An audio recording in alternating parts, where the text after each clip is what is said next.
was really thinking about this topic of reinvention, reinventing your life, reinventing yourself, reinventing your career, reinventing your relationships, reinventing your state of mind, state of well-being. And I kept asking myself, is that really what we're striving for? And as our community here knows, for any of you that have seen me sort of in these sessions before, I tend to be a bit of a contrarian, or I have an alternate take on a lot of different ideas. And I think my invitation today is to ask yourself, do you really need to reinvent your life? What we're seeing now is this incredible impulse after a number of years where people are feeling stifled and repressed in a lot of ways, and then generations and decades of genuine stifling and repression and oppression. And there's sort of like a pressure valve that needs to be released. And we're sort of saying, I just need to blow everything up and start over. We're seeing it in a really big way in the world of work and careers, which is where a lot of my focus has been, and you cannot listen to or watch or read anything in the context of work or business where the phrase great resignation isn't popping up in some meaningful way on a pretty regular basis now. And so there's this really powerful impulse towards reinvention.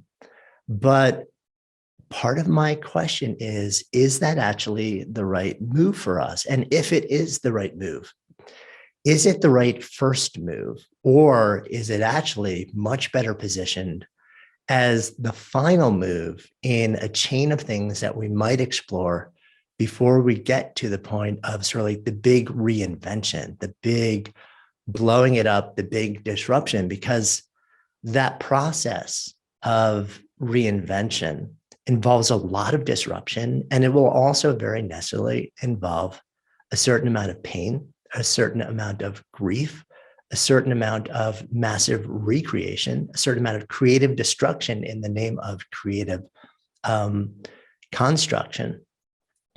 And sometimes that's what we have to do to feel the way that we want to feel, right? But I think my invitation today is actually to look at this a little bit differently. And before you say yes to just a wholesale reinvention, an explosion of what is, and a reassembling of the fractal pieces into something profoundly different and new, what I'm going to invite you to do is first think about a series of other things. Think about reframing, think about acceptance, think about savoring, reimagining, and realigning. Before you reinvent, embrace a process of waking up, optimizing, and maybe even evolution rather than reinvention. So I want to break that down for you, though. I want to let's talk about each one of these different things individually so you can really get a feel for what I'm talking about. So thinking about how I've gone about this in my life many times over, if you look at what I do now, so as I have this conversation with you, I'm a dad, I'm a husband, I run 2 companies. One of them is a media company, which produces a top-ranked podcast. A second one just launched today, and other things. I'm an author. I write books and I speak. And I run a second company called Spark Endeavors, which is largely developing intellectual property and training around work and the world of work, the sweet spot, the crossroads between work, meaning, purpose, and joy. And if you look at that, and then if you were to actually look back 25 years into my professional life, you would say, what happened? Because you would have seen me working as a mid-level associate, a lawyer in one of the largest law firms in New York City, like doing corporate work in securities and M&A and working 100 and something hours a week and having absolutely no life and being just all in this world of law and finance.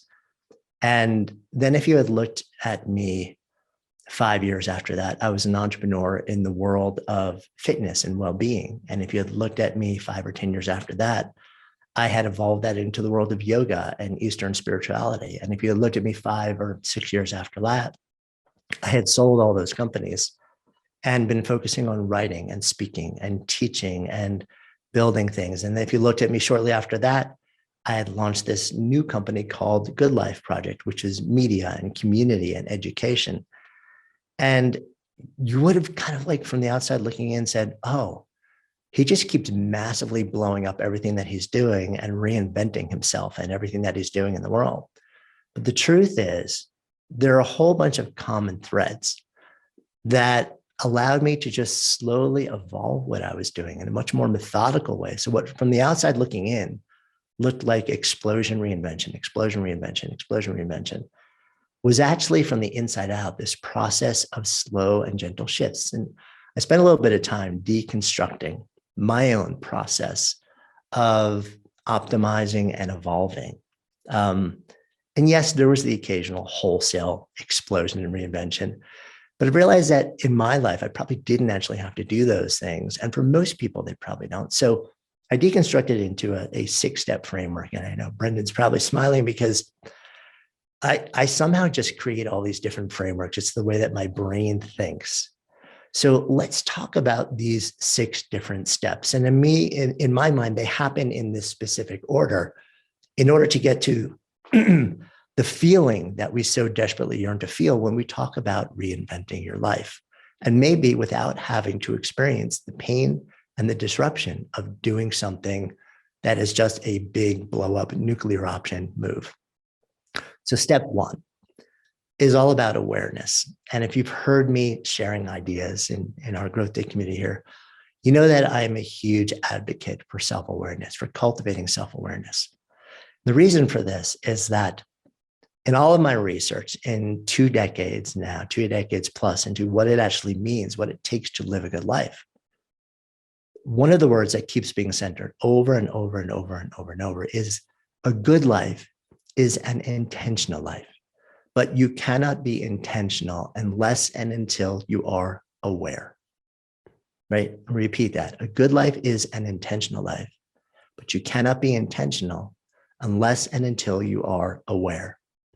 What that means is that for us to make choices, to be intentional, to actually create the relationships and circumstances and constructs that fill us, that nourish us, we actually have to be aware of both the world around us, and we also have to be aware of our own inner world, our own inner thoughts, our own feelings and emotions. And most of us aren't. Most of us have some sort of overlay or representation of what we think the world is that we've learned from culture, society, or family. And most of us are actually relatively disconnected from our inner world, from our inner thoughts and our inner feelings. And one of the things that is so, so important before we go through any process of evolution or reinvention is that we've got to become more aware of what is truly happening in the world around us. How objective can we get about the circumstances around us? How objective and clear and accurate can we get about the ecosystem inside of us, about our physical well-being, about our emotional and psychological well-being, about our cognitive and creative state of being? And this awareness is the thing that seeds our ability to then be intentional and make decisions and take actions based not on some semi-illusion of what we think is happening, but actually on something that is much closer to the truth of what is genuinely happening inside and outside of us. And the more that we can make decisions and take actions based on clear sight rather than diluted sight, the more likely we are to actually have those decisions and actions lead to the outcomes that profoundly change the way that we move through the world and the way that the world responds to us. So how do we actually cultivate that level of awareness, of self-awareness? There are so many different ways to do it. And you've heard me, our longtime community members have heard me talk about many of them. My personal practice happens to be mindfulness meditation, but it's not just mindfulness meditation, it's a sitting practice daily. And then a lens of mindfulness as I move throughout the day, which happens just to have emerged from, a dozen years of sitting mindfulness practice. But that might not come easy to you. So some other ideas around this, you can do journaling. Journaling is something that can be incredibly valuable in really identifying what's happening inside and outside of you. And fantastically, the GrowthDay app and platform has the functionality to be able to do this right inside of it. You don't have to go anywhere else. You literally don't have any excuse. You can literally tap on a screen and just start jotting down your thoughts. The topic for today, and really for the month, advanced mindset and resilience. The way that I think about resilience when I think about it is the ability to move through moments and sometimes entire seasons of adversity, so that the experience of moving through it, the experience of interacting with it, the experience of dancing with it is something where you can access the greatest amount of equanimity, of peace and ease during the experience. I was thinking about what's the strongest experience that I've had where I've had to be incredibly resilient. And I kind of was focusing on business.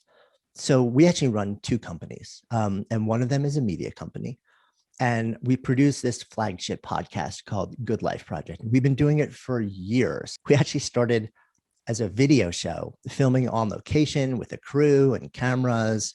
And we transitioned 2 years into that to become pure audio, just a podcast. And we aired twice a week. So we have a very aggressive production schedule.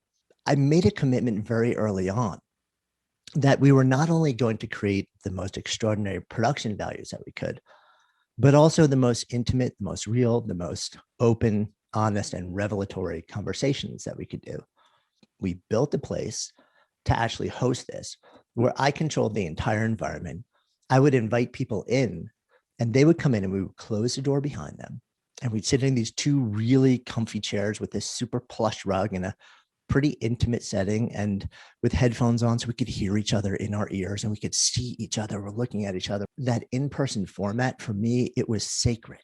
So we're 6 years into this format. We're known for hosting these intimate in-person things where you can literally hear the occasional siren coming through the studio, like the 4 layers of acoustic glass. And my belief, I have this deeply held belief that we cannot host the quality and the depth of conversation that I am comfortable producing if we have to do it remotely. And then all of a sudden, a year ago hits. We had a quick meeting with the team and said, okay, we can't do this anymore. We can't, this thing that we've held so sacred, our entire business, our pride, my ego, the brand was built around the extraordinary quality of the conversations and the production value of being in a studio, being up close with these really super high quality microphones and no echo and things like that. We had to make a decision because we were faced with mass disruption. And remember last year, everything kind of hit New York very early in the year. And New York just started to shut down everything. It was like the dominoes were falling in everything. Within a matter of days, the entire city is just shutting down. And we're thinking to ourselves, okay, so if we stick to this ethos, we're going to go on hiatus, or we're literally going to shut down the company and the community and the podcast. And we had other shows that we had started to work on developing as well. So the choice was, we didn't want this level of disruption. We didn't ask for it. We didn't see it coming. Nobody saw it coming. But here it is. This is adversity on the extreme level where it effectively had the potential to take out my entire business. But also, it made me kind of rethink, what are the assumptions? What are the assumptions that have gotten me to this place? And how can I change those assumptions? How can I respond to it? How can I see the possibility side of what's happening here and not just feel like I'm being pummeled all day, every day by the disruption, by the adversity? Because that's the heartbeat of resilience, is being able to see the other story in the face of adversity. So what we did was start to test, and we started to say, okay, so there's a certain amount of forgiveness in the world right now. We all know that we're doing the best that we can. Why don't we take this window of time? Let's experiment. How close can we get to what we were able to do in person in the studio? And what we found was we started testing all these different platforms, and we're like, sort of like the Goldilocks story, not quite, not quite, not quite. And then eventually we started to land on platforms for different things that were like, you know what? It's not the same as being in the studio, but it's good enough for now. So then we said, okay, how do we take this and try and make it even better? And we started to test a wide range of microphones that were shippable. And we started shipping microphones around to all of our guests. So if anybody didn't have the quality of recording equipment that we felt was important, we would literally buy it for them. And we still do that to this day. We realized that there was a lot that we could do in post-production. So we up-leveled our team. Our editor went into and trained to learn a lot more about post-production. We brought on a high-level sound engineer to fix all sorts of things. And that added a lot to the back end of what we're doing. But what we started to learn over time is that this assumption that I had about the only way that things are going to be okay is if we do it this way. When adversity dropped into my lap, when it sort of exploded into the world and into my world and my business, and I couldn't do it that way anymore. I literally, all the assumptions that I made and all the choices that were based on those assumptions were blown up. I could not keep making those choices. I can either shut it down and cave to adversity, or I can say, okay, so what is the possibility story here? How do we dance with this? How do we move through it? And what we start to realize is this now opens the entire universe to us. So now, if there's a guest in a different country, or if there's a guest across the country, or there's a guest in the Southern Hemisphere, we can now coordinate that. So all of a sudden, we're able to sit down with people who just never would have been able to be on the podcast and in conversation with me. What I discovered was, because so many people are actually doing it from their homes, that the home created its own sense of virtual intimacy or remote intimacy. They were intimate in their space. I was intimate in my space. And that intimacy, even if it was 1,000 miles apart, it bridged the chasm to create this sort of, virtual ethereal container of safety and sanctity. And that really surprised me. And now, as we sort of step into what I would consider, emerging our way slowly into a new season, now we're starting to actually think about, well, where do we go from here? When in fact it is safe to be back in a room, back in a studio together, are we going to automatically do that? And my honest answer right now, because we've been so convinced and so blown away and so surprised by dropping our assumptions, by simply kind of surrendering to the truth of the circumstance, and by actively seeking out the possibility story, and then trying to increase the volume of possibility as much as humanly possible, we've been really dramatically surprised, because there are some really powerful benefits to not doing it. So not only do I feel like we have sort of bounced back to the place that we were before, but I think we've balanced forward to a certain extent to increased possibility. We may very well end up doing a hybrid model where we film and we record and we do the audio in studio, and then a whole bunch of other things we do remotely, because now we know how to do that. And because now people we want to speak to and people who want to speak to us, we can bring ourselves together in the virtual space in a way that either never would have happened face to face, or it would have taken months or years to pull the whole thing off. So I think the meta idea, when I think about adversity and resilience, it's sort of like the key for me is really, it's the notion of what I call the possibility story, right? So, and I call it the law of possibility. Is this a proven law? No, but it sounds kind of fun. For every disruption, there is an equal and opposite possibility. So our job in moments of adversity is to ask the question, what is the possibility story? In the real world, confidence is very often unavailable at the moments where you have to make the biggest decisions, and there is no way to actually get it. What we started thinking about here is the fact that it's not about confidence in real life, nor do you want it to be about confidence. It's about the opportunity to be changed by a moment or an experience. Because the truth is, in the real world, the only way to be 100% confident about anything is if you've already done it, or if someone else has already done it. And at that point, confidence doesn't really matter, because when you know, when you're 100% confident that it will work and you will succeed, you have simultaneously reduced the stakes to a point where you won't care even if you succeed. It just doesn't matter anymore. So I'm going to propose to you that it's actually not about confidence. That's really not what we're going for here, right? I'm going to propose an alternative frame to you. And that's that it's the moments you're not confident, but find a way to do it anyway, that hold the greatest opportunity for growth. So rather than us trying to figure out how can I get confident? How can I do the things that will make me feel 100% confident? How can I gather the facts or the skills or the information? The things that matter the most, the places where the stakes are the highest and the opportunity for growth and success and amazement and awe and connection and serendipity and impact and purpose and meaning, those experiences, those interactions, those moments, those endeavors and pursuits, guess what? You will never have anywhere close to 100% confidence in your own ability to pull it off, or in the world rallying to support it or you. But you got to find a way to act anyway, because those are the windows. Those are the moments. Those are the seasons of our life when we don't know, but somehow we still act.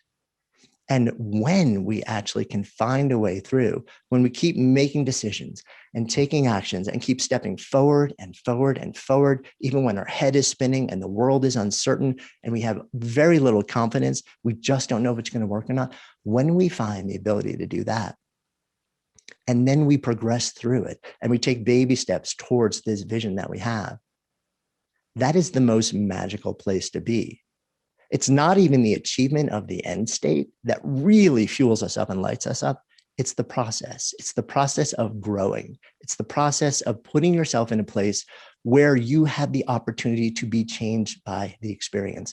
And if you are 100% confident that you can do it and that the universe will support it and there's no way to fail, it doesn't matter to you anymore. What you have effectively done is made yourself comfortable, but eliminated the opportunity to experience growth. I'm going to suggest something different here.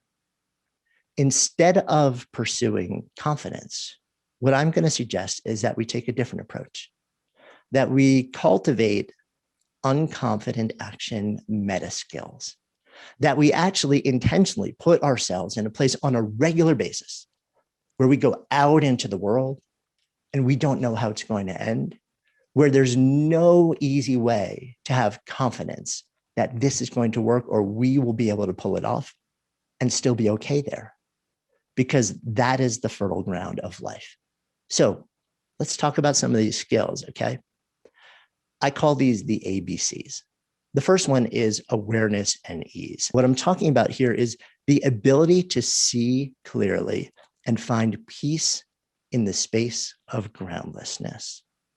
So that's really kind of two things, but the practices are related. We want to know that we're looking out into the horizon and we can see as clearly and truthfully as possible, and also looking internally and understanding what is my internal state? How clear can I get about that? I want to become aware of the internal and external states, because that is one of the things that will allow me to make effective decisions rather than spinning all sorts of anxiety-based or doom-based projections. Right? We want to become aware, and we want to cultivate the practices that will let us feel a sense of ease. The second one is bravery. And what I'm talking about when I talk about bravery is a willingness to act even when you don't know if it will work. And the third thing, right, this is the C here, is conviction. And when I'm talking about conviction, I'm talking about a deep knowing around why it matters and what the stakes are. So those are what I call the ABCs of cultivating action in the face of unconfidence. Let's start with conviction. So when I talk about conviction here, what I'm really talking about is to ask the why question 5 to 10 times, and then we're going to step away from it, ask it again, and journal. Now, why is this so important in the context of us doing things knowing that no matter how much we try, there is no one moment where if the stakes are high and we haven't already done it before, that we will ever be 100% confident. So it can be these tiny little moments, or it could be launching something huge into the world or starting a new career. When we do that, we're taking a risk and we're going to stumble along the way. And the bigger it is, the more complex it is, the longer the time frame, the more likely it is that we are going to keep meeting barrier after barrier after barrier. When that happens, one of the things that allows us to continue to take steps and make decisions is understanding why we said yes to it in the first place. But very often, when we ask ourselves, well, why does this matter to me? We come up with a superficial answer at first. And then if we keep drilling down though, but why does that answer matter to me? And then why does that answer matter to me? And then why does that answer matter to me? So if I'm going to move from one place to an entirely different state or country, I could say, well, I'm moving from New York to Colorado, for example. And I would say, well, there's a lot of risk involved in that. I'm not confident in myself that I'll be able to handle the move and work effectively and be okay. And I don't, but I still have to take some action. And I would say to myself, well, why would it matter to me to be there? Well, because, I love the outdoors and, there's snowboarding nearby and, okay, but why does that matter to me? Well, because there's something about the outdoors. And when I'm snowboarding on a mountain that changes the way that I feel. Okay. And why does that matter to me? Well, because as you get deeper into life, very often, you become more attuned to the passage of time. And I am attuned to that. And I want to know that in whatever time I have on this planet, I'm doing things that allow me to feel connected and alive. And then you keep going like that 2 more times until you get to a place where you get the most authentic answer. And here's what you do then. Instead of writing it down saying, I'm done, you walk away, because the real juice happens after you do that. Because you take a pause, but your brain does not. Your subconscious brain keeps running the script, running the question over and over and over. You don't even realize it. And then 3 days later, you're walking down the street and your brain says, this is the real reason why. And when you get that, you write it down, you write about it, you reflect on it, you journal it, and you put it in print, not by typing it into a computer, but by literally writing it with your hands. It's because it changes the brain. It wires it differently when you memorialize things that way. So you write it down. And this is so important because when you start to stumble, when you hit roadblocks, when things happen that keep you questioning, what happens is when you can revisit the deepest why, it gives you the sense of conviction. It says, oh, this is why this mattered to me. This is what the stakes are. And I care deeply about these stakes. So even though I don't know if I'm going to succeed, I'm not really confident in my ability to pull this off. And I don't know what's going to happen. I'm going to keep taking action because it really, really matters to me. The model that I want to share with you is what I call the good life buckets. Now, think of your life as having 3 major buckets. And if you want to make them folders, if you want to make them quadrants, elements, whatever it is, you do it in a way which makes you happy. I love the visual of a bucket. It's just really simple. And it also allows me to sort of do a quick check and ask myself, well, how full or empty are each one of these buckets? And what is my contribution to making them at that level? So the 3 buckets are connection, contribution, and vitality. And I'm going to walk you through each one of these and show you how I use them as a year-end process. The connection bucket is all about the depth and quality of relationships that happen in your life. The contribution bucket, that tends to be what people associate with work. It's what's the contribution you're making to the world and also to your life when you actually invest effort in a serious and sustained way. And the vitality bucket, well, that's all about your mind and your body, what we would call well-being. And the interesting thing is, if you think about life as these 3 buckets, well, then a good life happens when all 3 of these buckets are as full as humanly possible. And the interesting thing is that as we get older, and this is, I'm talking about your 20s and 30s, not necessarily your 70s and 80s, or God willing longer. The buckets start to leak. So, and it's just a fact of life. It's not a good thing or a bad thing. We have these three good life buckets: connection, contribution, vitality, and they leak over time. They get a little bit rusty. They get a little bit creaky. So when you fill them up, if you don't develop a practice or a habit or a ritual of actually keeping them full, keeping them topped off, well, then eventually the leakiness makes them empty. And when any one bucket empties, it pulls down the other buckets too, because the buckets all flow into each other, right? So the notion is the buckets are all interconnected. They have like a little tube that goes from one to the other. The buckets all leak, and your ability to fill any one will always be limited by the level of your least full bucket. When you think about that model, what it tells you is that these three areas of life really matter. We can't just do something which says, I'm totally topped off. Like I've just gone on this incredible 5-day retreat. And then like with like my best friends in the world, and it's been the most incredible experience. I feel so deeply connected. My connection bucket is topped off. It's a 10 out of 10. I'm done. Now I can go focus on the other ones. It doesn't work that way, because that bucket will start to empty. Again, not a bad thing, not a good thing. It's just a thing. But knowing that reminds us that we need to develop the practices, rituals, and habits to just continually cycle around. Think of it as you having sort of like a watering can, and you're sprinkling a little bit more into each one of those buckets to keep them nourished. If any one of those buckets starts to really run dry, it will slowly grind your entire life to a halt. If all three of them run dry, you effectively cease to live. So this is a model that has guided a lot of my behavior for a number of years now. And this is the model that I use when I start to head towards the end of the year to really reflect on my year. And I go bucket by bucket, and I sort of do a bit of an assessment. So what I'd love to do today is walk you through how I do my end of year assessment using the model of the good life buckets. And we're going to take it one bucket at a time. We're going to talk about what fills each one of these buckets. And then I'm going to offer a set of prompts. So let's walk through these one at a time. And I'll share I'll share the model, and I'll share how it shows up in my life, and then invite you to explore it for your life. We're going to start out with the vitality bucket. Now, the vitality bucket is functionally about your mind and your body. Now, it's kind of funny for me to talk about those two things as if they're two things, as if they exist independent of each other. I think there was a notion for a long time that there's the mind, there's what happens in the head, and then there's the physical body, what happens in your from the neck down.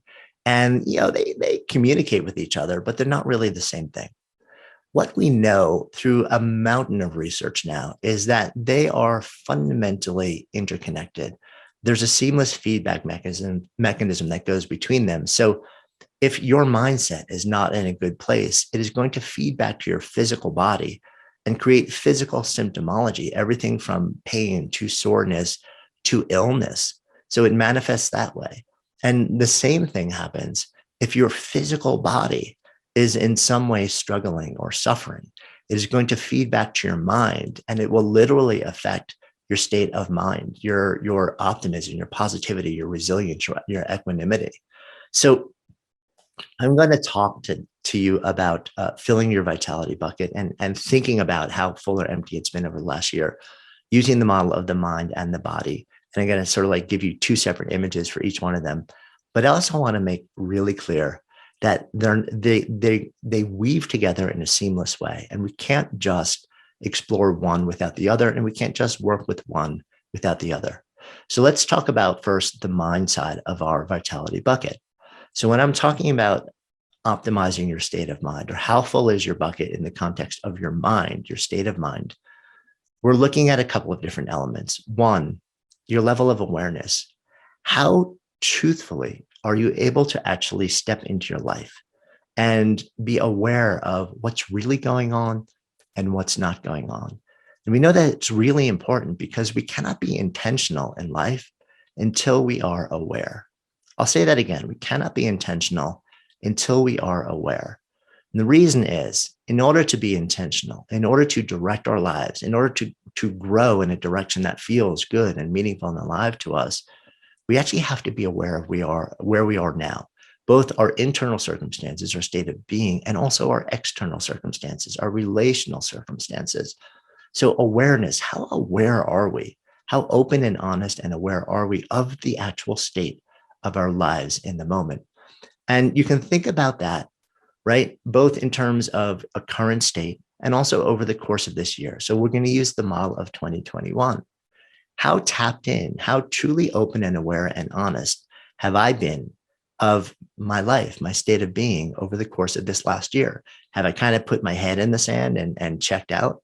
Or have I actually really tried to tap into exactly what's going on around me, even when it's hard, even when there are things that I don't like about it, even when I'm struggling, even when I see things within myself and within my environment and within society and the world that really upset me? Am I allowing myself to not hide, to not ignore it, to not check out of being aware, but actually check into waking up to the truth and reality of my life? So that's one of the big parts of mindset.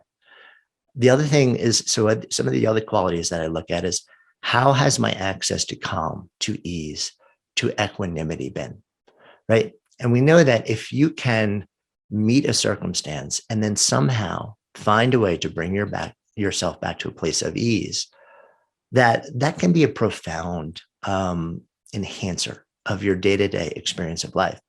So I look over the course of this last year and I ask myself, well, what is my current state of calm or ease? And then how have I been able to access this state over the last year? Another element of mindset and really being able to fill your vitality bucket through the state of mind side of it is focus. Have I actually been able to harness my attention and direct it in a way where I can zoom in and then use it to generate decisions and actions that create outcomes, right? Or has it been really scattered? And I know over the last year, really 2 years, this has been a really big challenge for so many of us, in no small part because of the state of the world around us, because just profound groundlessness and flux. And I get it. Remember, we're not looking to create any judgments here. All we're looking at is sort of like the core metrics. And then we want to assess sort of where we are with each one of those things. So how has my focus been? Have I been able to actually harness my attention and use it to create decisions and take actions that lead to outcomes that are meaningful to me? I think about this topic of calm striving. And I think about it from a lot of different perspectives. I think about it from the perspective as just a human being who's waking up and moving through the world and really working to try and achieve meaningful things in my own life. I think about it in the context of work. I am somebody who is wired to create things. My sparchetype or impulse for work that makes me come alive is the maker. So I wake up in the morning and it is about making ideas manifest, the process of creation. It's this fiercely generative state. We are in a moment in time right now where we're sort of coming back to a place of relative calm, but at the same time, there's a lot of groundlessness, so working to access a sense of calm when we feel like the ground beneath us is perpetually moving is a really challenging thing. And that's a challenging thing just in the context of being alive, of moving through each day. And then when we layer on top of that, the notion of striving to be a better person, striving to deepen into our relationships and be present, striving to build something substantial in the world, striving to show up as more ourselves, striving to bring something new into the world as I have recently, it can be a challenge. And so I was thinking about this topic. It's something I reflect on a lot because I am somebody who is driven to work hard and to try and make a lot of things happen. And at the same time, I deeply value my sense of peace and ease and equanimity. And I'm always balancing these two different things with each other, and trying to figure out how do I actually step into life, set big goals, have grand visions, work towards them, deal with all of the things that, the stumbles and the fumbles and the mistakes and the obstacles that come my way, because they always happen, um, and not get completely knocked over by them. Because a lot of moments in my life, I have been in the middle of a process and things didn't go the way that I wanted. And they just absolutely crushed me. And, I spent a lot of years trying to figure out, how do I approach things differently? How do I approach the process of striving to do something that really matters to me, or to be more of the person who I hope to be in the world? Um, and also at the same time, do it in a way where I'm not letting go of as much of a sense of persistent ease, persistent grace as possible. And I've experimented with a lot of different things over the years. I've looked at a lot of different productivity tools and platforms, techniques, strategies. Fortunate to be friends with some folks who are some of the leading thinkers in this space. And you all have incredible exposure to many of those folks right here in GrowthDay who have been sharing awesome things throughout the month with you. And I thought today I might take a little bit of a meta lens on this topic of calm striving, which, if you have listened into my previous GrowthDay coaching sessions, you're probably not so surprised at, because it kind of tends to be my approach. I take sort of like a broader lens and a bit of a holistic approach. And I tend to think in frameworks that are helpful, at least to me, and hopefully to other people too, hopefully to you. So I want to share a bit of a framework that has been floating around in my mind for a while now. So know your why, right? So what am I talking about there? When you're working to do something that very often requires a huge amount of effort, and that doesn't happen instantly, but unfolds over a period of time, where there are going to be obstacles and all sorts of challenges that drop into the path. A lot of times, if we just basically say, this is the thing I want to do, it makes sense to me, and then start marching down that path to try and achieve it, we're stepping into a space of striving. When the obstacles start to drop into our way, when the challenges that we didn't see coming happen, when things don't go as imagined, when the assumptions that we thought were sort of critical to our saying yes to this particular thing start to get proven to be wrong, which happens all day, every day, whether it's writing a book, whether it's launching a company or a business or a project or brand. When that happens, it can bring you to your knees pretty quickly.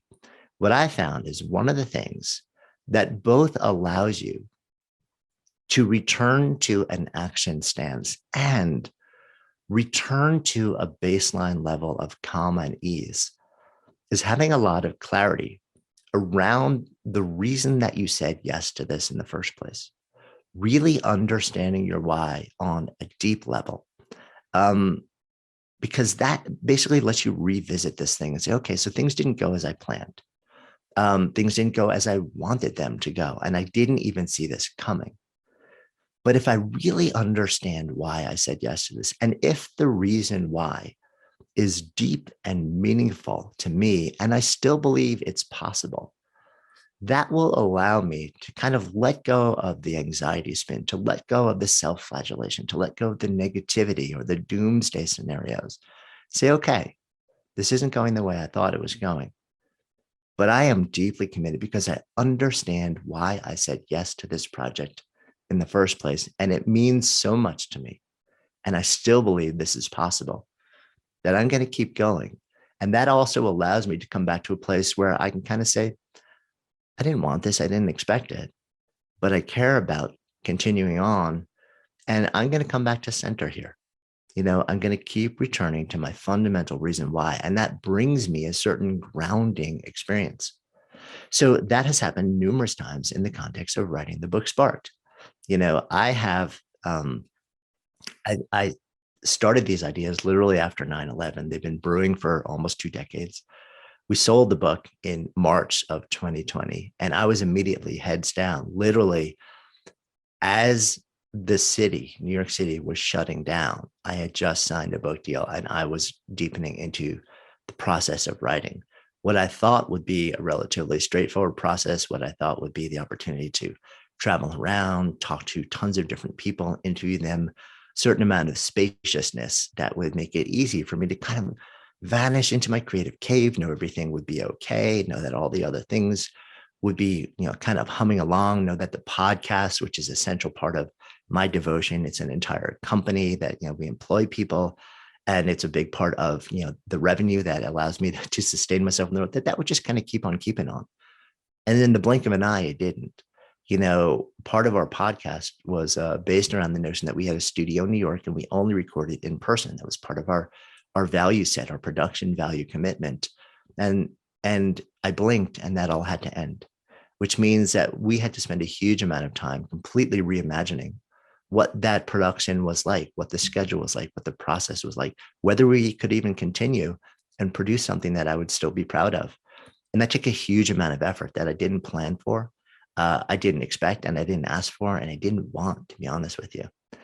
And that took me away from the process of writing a book, of meeting a deadline. And then there was like deep and profound concern about my family and about the city that I lived in, about the world around me, that consumed a huge amount of my cognitive and creative and emotional and spiritual bandwidth. I didn't see any of that coming. I didn't plan for any of it. And it really started to intrude on my ability to write, to do this thing that I was striving to do, let alone do it in a calm way, just to do it at all. And one of the things that really brought me back to center was I said to myself, why did I actually say yes to writing this book?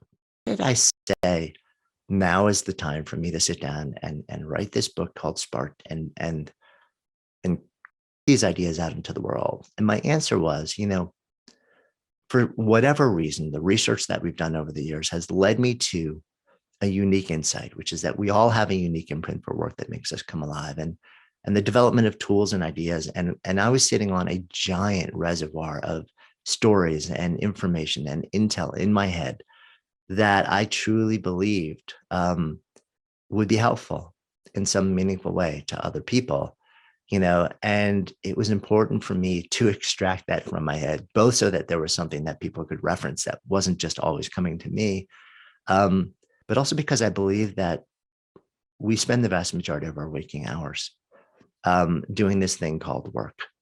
And if that thing does not in some meaningful way give us the experience of meaning or purpose or the ability to lose ourselves in flow and express the essence of who we are, then we spend the vast majority of our waking hours doing something that is largely more emptying than filling. And that to me is not okay. It's not okay in my own life. And if I could play even the smallest role in helping folks see a different way, navigate, this thing called work differently, it was really important to me to write this book, to do this body of work, because I see so much suffering in this domain. And I believe that work that we're doing at Spark Endeavors can really make a difference. So when everything was getting hard for me, when all sorts of things started crashing and burning, when we had to devote a huge amount of time to sustaining myself emotionally, energetically, taking care of my family and friends and being there for my community and completely reimagining the other business that I run, and I had thoughts of just shelving this thing. I kept going back and saying, no, this really matters to me.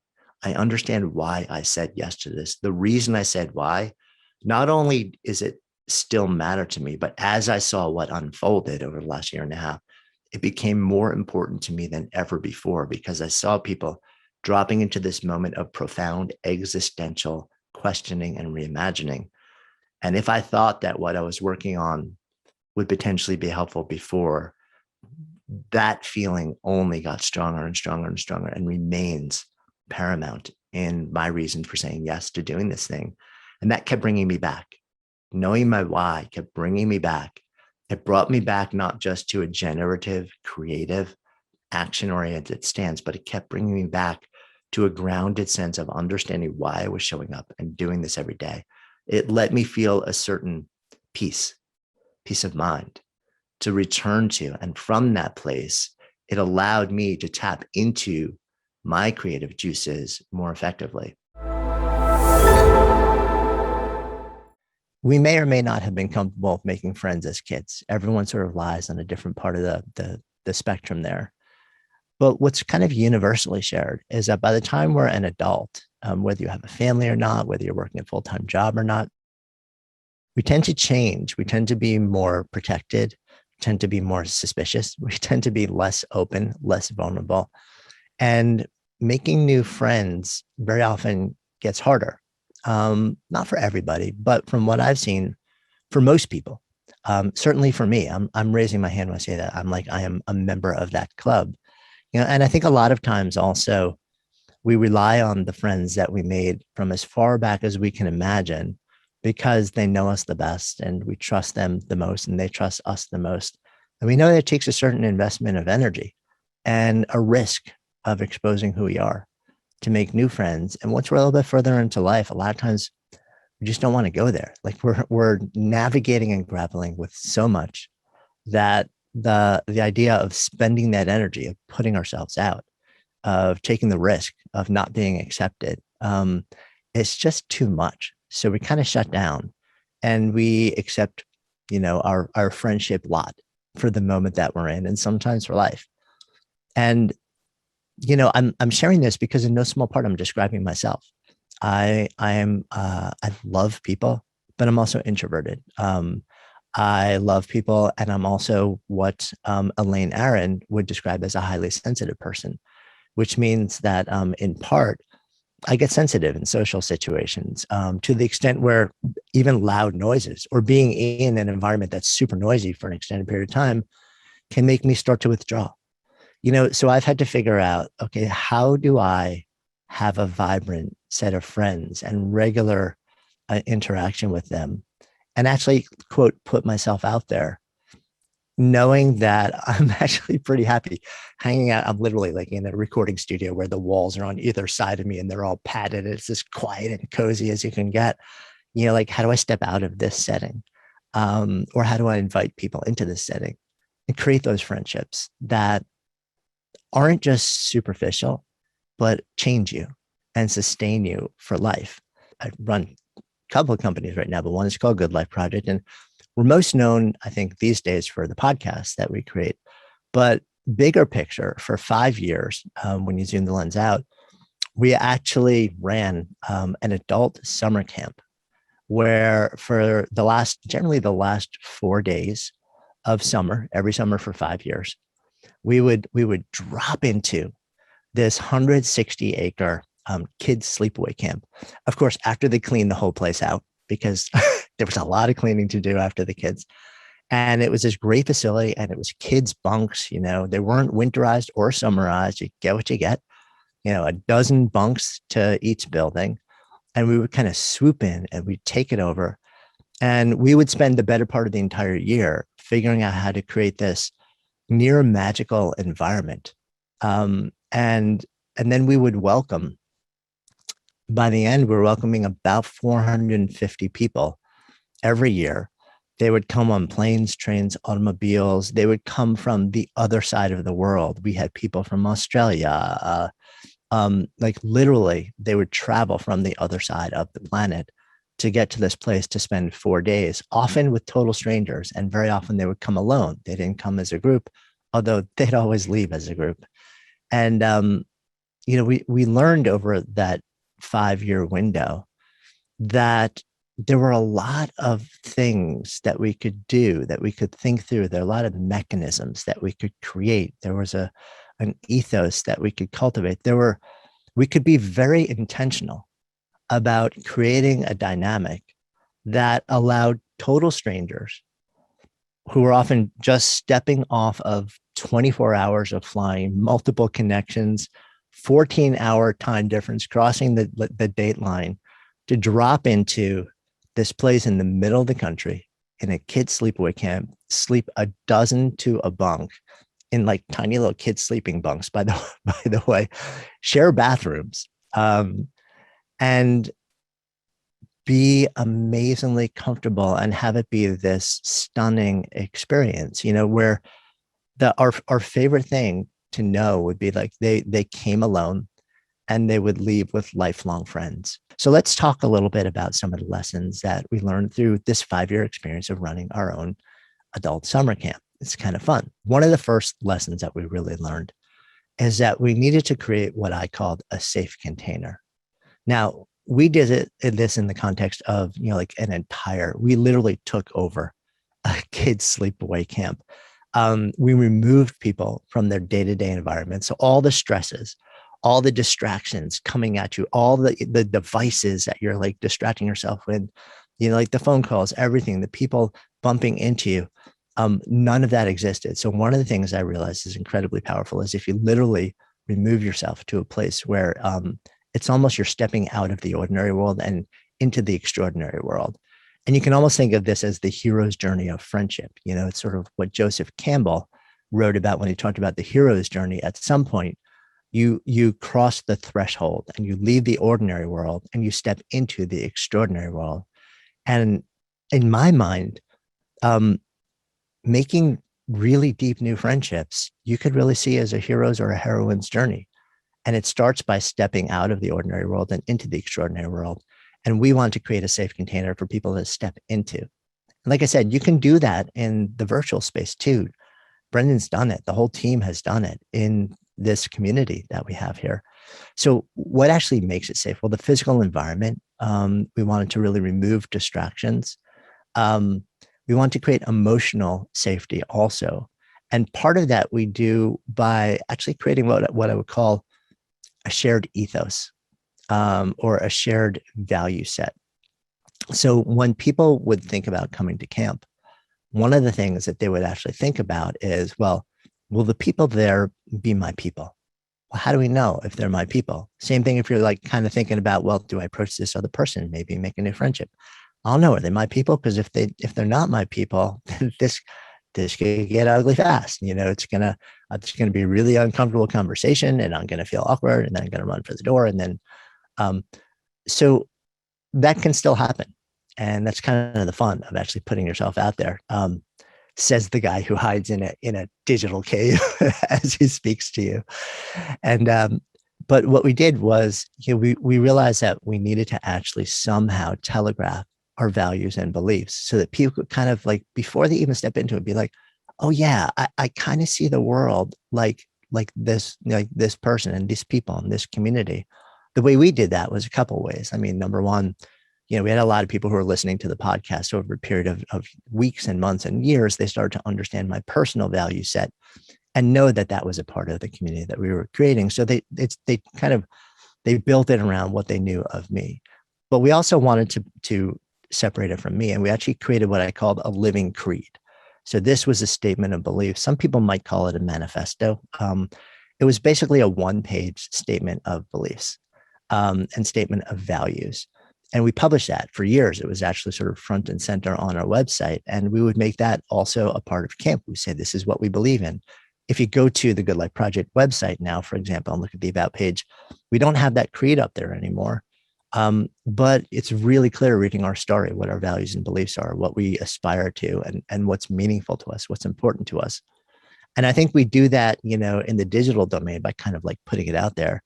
And this was in the context of somebody saying yes to an experience that would potentially allow them to create new friendships. So we can do that on an individual basis also.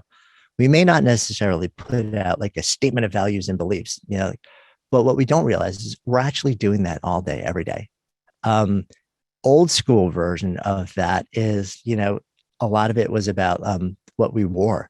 I'm a big fan of printed t-shirts, and the olden days where you go to concerts and you'd always come home with your concert t-shirt, and basically, whoever you were wearing said a lot about who you were, what your values were, what was important to you, the type of things that you liked. And that actually telegraphed a lot of it.